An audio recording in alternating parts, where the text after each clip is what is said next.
नमस्कार दोस्तों, स्वागत है आप सबका मेरे चैनल कथा डिलाइट पर। हिंदू धर्म में एकादशी व्रत का बहुत महत्व है। पौष पुत्रदा एकादशी को अत्यंत पुण्यकारी माना गया है।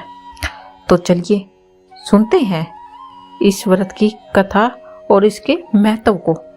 हिंदू धर्म में एकादशी से करने से सारे पाप नष्ट होते हैं और भगवान विष्णु एवं माँ लक्ष्मी की कृपा प्राप्त होती है। हर माह 2 एकादशी व्रत आते हैं। पौष माह में आने वाले एकादशी व्रत को पुत्रदा एकादशी व्रत कहा जाता है। इस व्रत का इतना अधिक महत्व है कि इसको रखने वाला जीवन के हर सुख प्राप्त कर सकता है। शास्त्रों में भी एकादशी व्रत को सभी व्रतों में श्रेष्ठ बताया गया है। इस दिन श्री हरि के साथ देवी लक्ष्मी की पूजा की जाती है और इस व्रत को कोई भी कर सकता है, परंतु यह मान्यता है कि निसंतान और नवविवाहित इसे करे तो उनकी पुत्र प्राप्ति की इच्छा पूरी होती है और मनोवांछित फल प्राप्त होता है। तो चलिए अब सुनते हैं इसके पीछे की कथा को। द्वापर युग की बात है। एक बार धर्मराज युधिष्ठिर ने श्री कृष्ण ने कहा कि वे पौष पुत्रदा एकादशी की कथा जानने के इच्छुक है। तब श्री कृष्ण ने कहा, हे धर्मराज, भद्रावती नामक नगर में दानवीर और कुशल राजा था।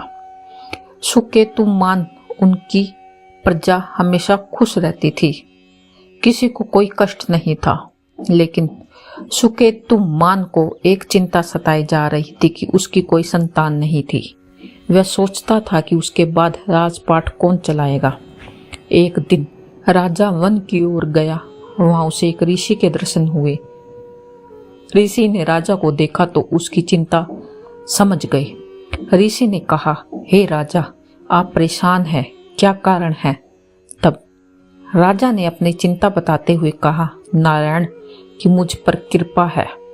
मेरे पास सब कुछ है, बस एक ही कमी है, मेरी कोई संतान नहीं है, मेरा कोई पुत्र नहीं है।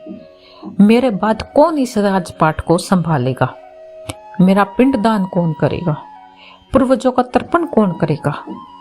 ऋषि ने कहा, राजन, पौष शुक्ल पक्ष एकादशी के दिन व्रत करें, भगवान विष्णु की पूजा करें, आपको अवश्य ही पुत्र रत्न की प्राप्ति होगी।